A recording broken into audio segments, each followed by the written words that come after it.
Now you. Wait a minute. Set against the backdrop of a grim prison, The Big Dollhouse showcases the struggles and resilience of women in a harsh environment. Pam Grier, alongside Judy Brown, Roberta Collins, Brooke Mills, and Pat Waddell, delivers powerful performances that highlight the strength and vulnerability of their characters. The film dives deep into themes of survival, friendship, and betrayal, all while maintaining a gripping narrative filled with tension and drama. Grier's portrayal stands out, as she embodies a fierce spirit that resonates with audiences. The film's raw depiction of life in prison, combined with its blend of action and emotional depth, paved the way for a series of similar films in the genre. Grier's role not only marked a significant moment in her career, but also contributed to the evolution of female characters in action cinema, proving that women could be just as formidable as their male counterparts. The impact of The Big Dollhouse continues to be felt in the genre, influencing future filmmakers and actors alike. And another person, a man, who was watching all the time. What time is this supposed to have taken place? The film unfolds in a remote women's prison, a place where new inmates face a harsh and unforgiving reality. The story revolves around Collier, often called Sir, a strikingly beautiful woman who finds herself behind bars for the alleged murder of her abusive husband. As she enters this brutal environment, she quickly realizes that survival depends on navigating a world filled with power struggles, betrayals, and violence. Collier encounters a variety of fellow inmates, each with their own heartbreaking stories. Grier stands out as a hardened inmate who has taken on the role of leader within the prison's harsh hierarchy. Alcott, on the other hand, embodies cynicism, having lost all hope for justice and resigned to the cruel nature of her surroundings. Herod, a frail heroin addict, is often seen in pursuit of her next fix, while Fanina, known for her fiery temper, and Bodine, a combative spirit, frequently clash, drawing the attention and ire of the guards. Together, these women create a volatile mix of personalities, constantly balancing between friendship and betrayal as they endure the oppressive conditions of their confinement. The film captures the struggles and resilience of these women as they confront the harsh realities of their lives. Private discussions are like. I wish to speak with Miss Collier. The prison system in The Big Dollhouse is a harsh and unforgiving environment where the guard Lucien rules with extreme cruelty. Her sadistic nature is evident as she takes pleasure in inflicting pain on the inmates, using both physical violence and psychological torment to assert her control. Any hint of defiance is met with immediate and severe punishment, creating an atmosphere of fear and submission among the prisoners. The presence of a mysterious cloaked figure adds to the chilling atmosphere, as this figure observes the suffering of the inmates from a throne, suggesting that their pain is not merely a byproduct of imprisonment, but a source of entertainment for those in power. The prison itself is depicted as a nightmarish place, lacking any semblance of humanity or justice. The cramped and filthy cells, along with barely edible food and non-existent medical care, contribute to the overall despair. Inmates endure grueling labor, arbitrary beatings, and constant humiliation, which deepens their hopelessness. In such dire conditions, only the most resilient or cunning women stand a chance of survival, navigating a world where cruelty reigns supreme and compassion is absent. Wait for me! The prison population is a mix of women from different backgrounds, all forced to live together in a harsh environment. Grier stands out as the de facto leader among the inmates, commanding respect and fear with her strong personality and ruthless approach. She quickly establishes her dominance over the newcomers, especially Collier, who finds it difficult to navigate the complex social hierarchy. Collier's struggle to fit in highlights the challenges of adapting to life in such a brutal setting. Alcott, on the other hand, offers a more detached view of prison life. Having witnessed many women come and go, she carries a sense of weariness and resignation. Herod, trapped in addiction, becomes a significant concern for the group. Her desperate need for drugs often puts everyone at risk, creating tension among the inmates. The ongoing conflict between Fanina and Bodine escalates into violent confrontations, leading to harsh punishments from the guards.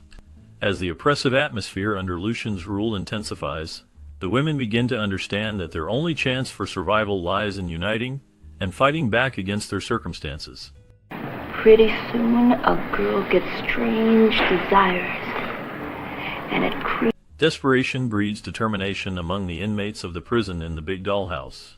Whispers of escape begin to circulate, igniting a spark of hope.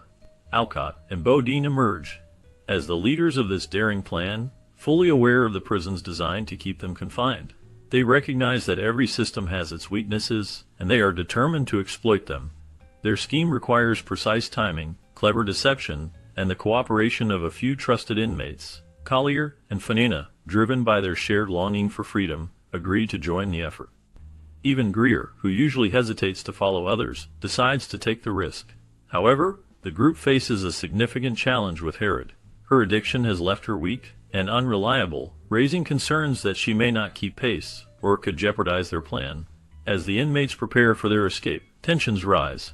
Lucien and the prison authorities grow suspicious, increasing surveillance and imposing harsher punishments. The women must act swiftly to seize their chance for freedom, but with so many unpredictable factors at play, their success remains uncertain. The stage is set for a thrilling climax as they make their move, risking everything for a shot at liberation. Your cellmates did a strange and dangerous thing. After enduring relentless physical and psychological torture at the hands of Lucien and the prison's brutal system, the inmates reach their breaking point. With rage and desperation fueling them, they manage to break out of solitary confinement, overpowering the guards and reclaiming a sense of agency over their fates. In a chaotic revolt, they take several hostages, including the sadistic Lucien, the warden, and a few male captives, a sympathetic medic, and 2 local men who had dealings with the prison. The uprising is not just about escape, it is also about vengeance. The women, having suffered unimaginable cruelty, seek retribution against those who dehumanize them. They ensure that their tormentors feel the same helplessness and fear they once did, turning the tables in a moment of explosive payback. The once dominant Lucien, who took pleasure in breaking spirits, is now at the mercy of the very prisoners she brutalized. As chaos unfolds, alliances among the inmates are tested, and not everyone is willing to follow the same path. Some prioritize escape, while others are fixated on making their captors suffer before they leave.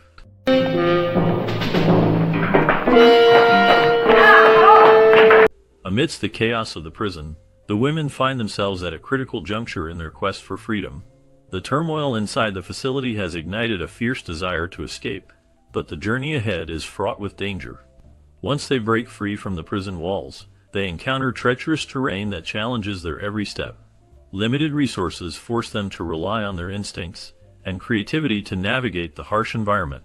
The constant threat of recapture looms over them, pushing them to use every tool at their disposal, including their sexuality, to manipulate those who might hinder their escape. As they seize weapons during the uprising, the women adopt guerrilla tactics to fend off the relentless pursuit of prison guards and local authorities. Each decision they make weighs heavily on their conscience as they grapple with moral dilemmas. Some must choose between staying together for solidarity or splitting up to increase their chances of survival.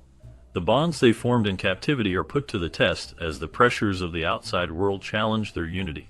Once victims of a cruel system, they now fight fiercely for their autonomy, seeking revenge and a second chance at life. They understand that the price of freedom is steep, and each step forward is a testament to their resilience and determination.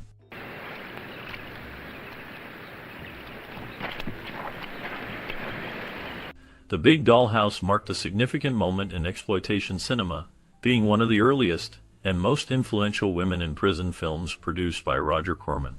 With the formation of his independent studio, New World Pictures, Corman sought to create films that capitalized on raw, sensationalist storytelling, merging action, sex appeal, and social themes into commercially viable projects. The film's success helped establish the women in prison genre as a staple of grindhouse and drive-in cinema throughout the 1970s. Inspired by the commercial viability of earlier prison films, particularly the European success 99 Women, Corman recognized a gap in the American market for this kind of lurid, high-energy storytelling. He brought together a team that included director Jack Hill, who had previously worked on exploitation films, and understood how to balance action, drama, and titillation in a way that resonated with audiences. The film's combination of strong female leads, brutal prison conditions, and a thrilling rebellion sequence proved to be a winning formula, leading to numerous imitations and follow-ups, including Women in Cages and The Big Bird Cage. her voice. But a person's voice is distorted when he screams. Initially, the screenplay for The Big Dollhouse faced challenges that required extensive revisions. The original script was considered too weak, lacking the necessary action and depth to engage audiences. Filmmakers recognized the need for significant rewrites to enhance the action sequences, which are crucial for a film of this genre. They also focused on strengthening character development, ensuring that each inmate had a compelling backstory and clear motivations. This effort aimed to make the characters' struggles more gripping and their quest for revenge more satisfying. As the script evolved, it became clear that the narrative needed to inject more suspense and dramatic tension to captivate viewers. The rewriting process was not just about improving the current film, it also allowed for the repurposing of elements for future projects under the New World Pictures banner. Notably, themes of female resistance and oppression within a corrupt prison system were further explored in Caged Heat, released in 1974. This connection highlights how the creative process can lead to the development of new stories that resonate with similar themes. Additionally, the inclusion of more exploitative elements became a hallmark of Roger Corman's productions, ensuring that The Big Dollhouse would attract the drive-in crowd looking for action-packed and risque entertainment. The film's evolution reflects the filmmaker's commitment to creating a more engaging and provocative narrative that would leave a lasting impact on its audience.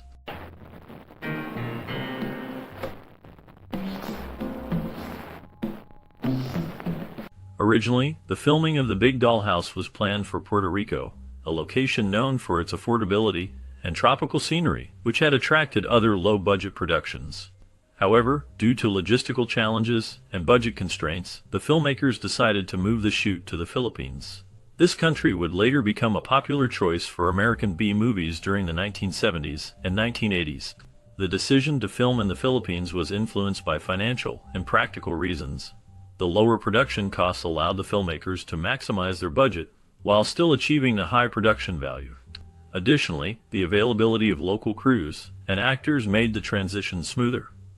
Producer John Ashley, experienced in low-budget cinema, played a crucial role in securing funding and managing the production, with Roger Corman providing extra financial backing. This relocation proved advantageous, as the lush jungle landscapes and rugged terrain contributed to an authentic and gritty aesthetic, enhancing the film's atmosphere and making the prison setting feel more isolated and oppressive. 'Tis not happy being a captive. I could. Filming The Big Dollhouse presented numerous challenges that were quite remarkable for a low-budget exploitation film.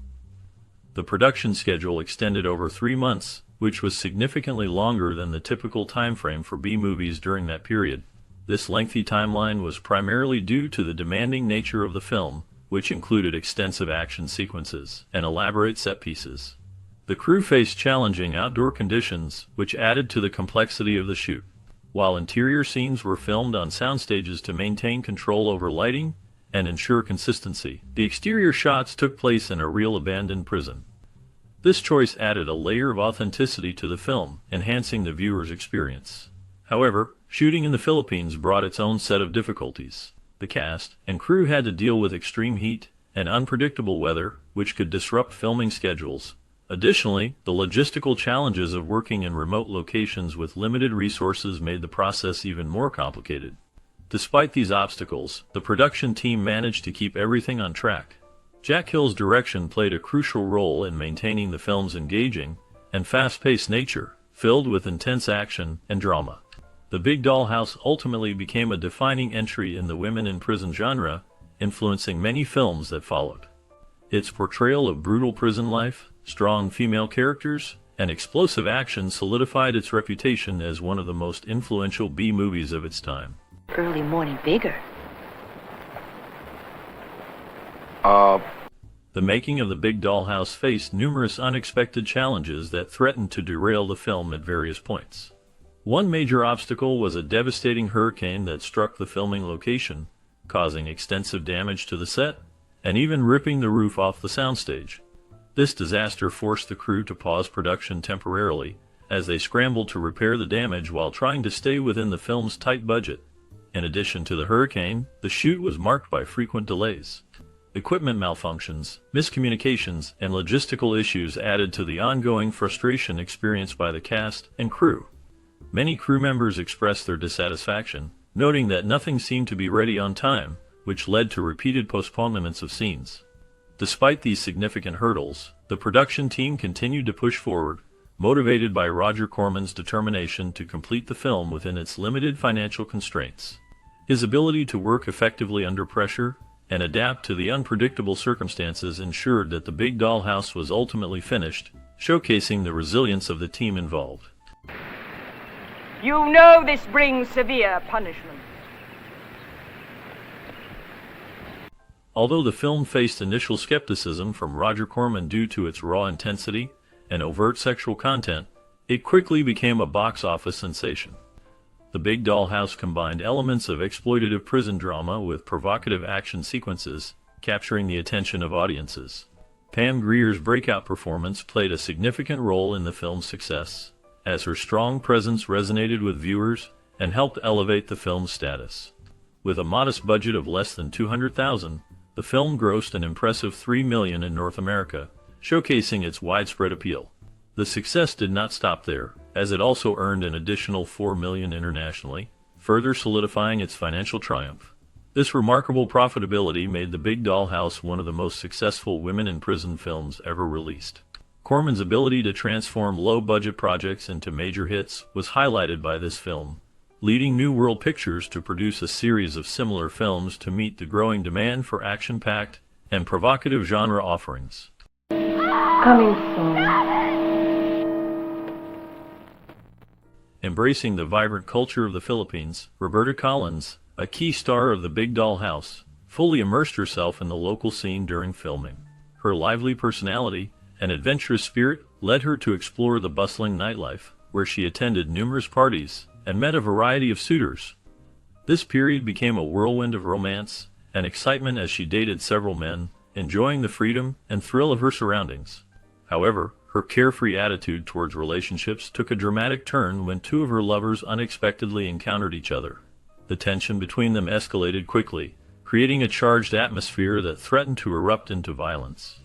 As emotions flared, the situation became so intense that it almost led to gunfire, showcasing the unpredictable and sometimes dangerous environment in which the cast was working. Fortunately, the confrontation was resolved without serious incident, but it added to the many wild tales that emerged from the filming of The Big Dollhouse, highlighting the chaotic nature of on-location shoots in such a vibrant setting. Fred, you know what the problem is? What's the problem? Despite her initial excitement about starring in The Big Dollhouse, Collins hesitated when she learned that the role required nudity. At that time, explicit scenes were becoming increasingly common in exploitation films, creating a challenging environment for many actresses. They often faced the difficult choice of participating in such scenes or risking being overlooked for roles that could advance their careers. Advisors in the industry warned Collins that refusing to do nude scenes could significantly limit her career prospects. The trajectory of B-movie filmmaking was leaning heavily into more risque and provocative content, making it hard for actresses to navigate their choices. Ultimately, she agreed to the requirements of the role, though not without reservations. Her experience in the film industry made it clear that these types of performances were becoming standard fare, particularly for actresses in the exploitation genre. This shift in the industry landscape highlighted the pressures faced by women in film during that era, as they balanced personal comfort with professional ambition. Take care of some receipts. Piling up on something fierce. This box right here, this one. Although the filming of The Big Dollhouse presented various challenges, one of the most significant was the requirement for nudity, which actress Collins had mentally prepared for. However, the reality of filming proved to be much more difficult than she had expected. A particularly tough moment was the extended shower scene, which took an entire day to shoot. While such scenes are often seen as exciting for viewers, they can be quite exhausting and uncomfortable for the actresses involved. Collins initially found it nerve-wracking to expose herself in front of the camera, feeling vulnerable and self-conscious. As the filming progressed, she gradually became more at ease with her body and the demands of the scene. This transformation in her comfort level marked a turning point in her career. Embracing the challenges of such roles, she later appeared nude in several other films, recognizing that these elements were a necessary part of her work in exploitation cinema. The experience not only shaped her professional path, but also influenced her perspective on acting and vulnerability. You. Me? Yes. For example. One of the most notable aspects of The Big Dollhouse is the emergence of Pam Grier, who would become a key figure in 1970s action films. At the young age of 18, Grier was working as a receptionist at American International Pictures when director Jack Hill noticed her. Her striking presence and confidence caught his eye, leading him to offer her a role in the film. Despite being her first major acting opportunity, Grier's performance was remarkable. She portrayed a tough inmate with a fierce attitude, captivating audiences and critics alike. This role not only showcased her talent, but also set the foundation for her future in cinema. Following The Big Dollhouse, Grier starred in iconic films such as Coffee and Foxy Brown, further establishing her as a leading actress in the genre. Her work in The Big Dollhouse was groundbreaking, as it paved the way for more strong female characters in action films, particularly for black women. Grier's influence continues to resonate in the film industry today, marking her as a true pioneer.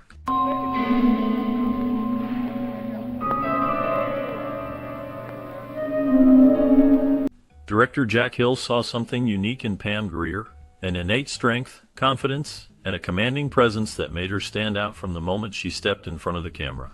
Despite having no prior major acting roles, she carried herself with an effortless authority that made her character feel raw and authentic.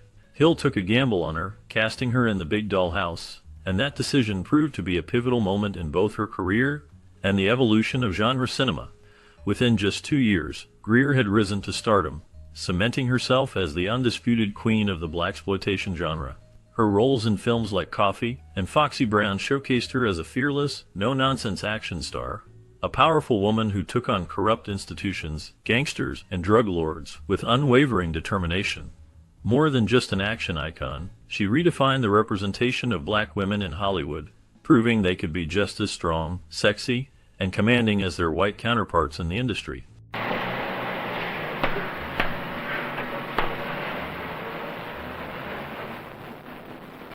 During the early 1970s, the film industry offered limited opportunities for black women, often confining them to minor roles that lacked depth and agency. In this context, The Big Dollhouse emerged as a significant film, showcasing the talent of Pam Grier. Grier's portrayal in the movie marked a turning point, as she was not merely a supporting character, but the lead, embodying strength and resilience. Her character drove the story, challenging the stereotypes that had long dominated Hollywood. This representation was crucial for young black audiences, who finally saw a heroine who was bold, independent, and powerful. Grier's success in The Big Dollhouse was more than just a personal achievement. It symbolized a shift in the industry, demonstrating that films centered around black women could attract audiences and be commercially successful. This paved the way for greater inclusivity in casting and storytelling, inspiring future generations of black actresses to pursue their dreams in a landscape that was beginning to change. Ah, let that plumb forgot it. I'm sorry. Listen. The Big Dollhouse marked a crucial turning point in Grier's career, not just because it launched her as an actress, but also because it featured her first nude scene. While nudity in exploitation films was common, Grier approached it with a deeper purpose. She later explained that choosing to appear nude was a conscious decision to challenge Hollywood's long-standing perception of black female desirability. Historically, black women in film had been denied the same sensuality and desirability afforded to white actresses. They were often desexualized or confined to roles that erased their femininity and agency. Grier, however, refused to be marginalized. She used her on-screen presence to assert her beauty, confidence, and ownership over her body in a way that was groundbreaking for the time. This bold move not only showcased her talent, but also opened doors for future generations of black actresses. Grier's work in The Big Dollhouse became a symbol of empowerment, pushing against the stereotypes that had long limited black women in the film industry. Her performance resonated with audiences and challenged the status quo, making a lasting impact on cinema and culture. Filthy. All they ever want to do is to get at you. For a long time. Breaking Hollywood norms, the 1971 movie The Big Dollhouse played a significant role in reshaping the portrayal of black women in cinema. Pam Grier, The film star later described her efforts as part of the brown nipple revolution. This phrase highlighted her mission to challenge the rigid beauty standards that dominated the industry at the time. In a period when black women were often sidelined and rarely seen as romantic leads or sex symbols, Grier emerged as a powerful figure who redefined these outdated norms. Instead of being depicted as submissive or secondary characters, she presented a new image of strength and sensuality that was unapologetically black. This transformation was not merely about nudity. It was a bold reclamation of space in an industry that had historically excluded black voices. Through her performances, Grier defied societal expectations and broadened the dialogue surrounding beauty, representation, and agency in film, paving the way for future generations of actresses to embrace their identities and assert their power on screen. Hey! While the film The Big Doll House included several provocative moments, some of Pam Grier's most explicit scenes were ultimately cut from the final version. Among these was a lesbian scene, which, although filmed, never made it into the theatrical release. The decision to remove this scene may have been influenced by concerns over censorship, audience reception, or the desire to focus more on the film's action and rebellion themes rather than overt eroticism. The film, set in a women's prison, aimed to explore themes of freedom and resistance, and the cuts may have been an effort to maintain a certain tone. Despite these omissions, Grier's performance left an indelible mark on the film. Even in the moments that remained, she brought an intensity and authenticity that set her apart from her co-stars. Her ability to convey strength and vulnerability foreshadowed the dynamic presence she would soon bring to future roles, establishing her as a significant figure in cinema. Grier's impact on the film remains evident, showcasing her talent and the complexities of the characters she portrayed. Yeah, she killed her own baby. The only thing in this world that she ever really loved. The film The Big Doll House serves as a landmark in cinema, particularly in how it portrays women in challenging roles. Pam Grier's performance is a testament to her talent and the strength of her character, which resonates deeply with viewers. The film's exploration of survival and resilience in a grim prison setting highlights the struggles women face, making their stories both relatable and powerful. Grier, alongside her co-stars, brings a fierce energy that challenges traditional gender roles in action films. This film not only showcases the emotional depth of its characters, but also sets a precedent for future portrayals of women in similar genres. The themes of friendship and betrayal add layers to the narrative, making it more than just an action film. Grier's role has left a lasting impact, inspiring a new generation of filmmakers and actors to create strong female characters. The legacy of The Big Doll House continues to influence the portrayal of women in cinema, proving that their stories are just as compelling and significant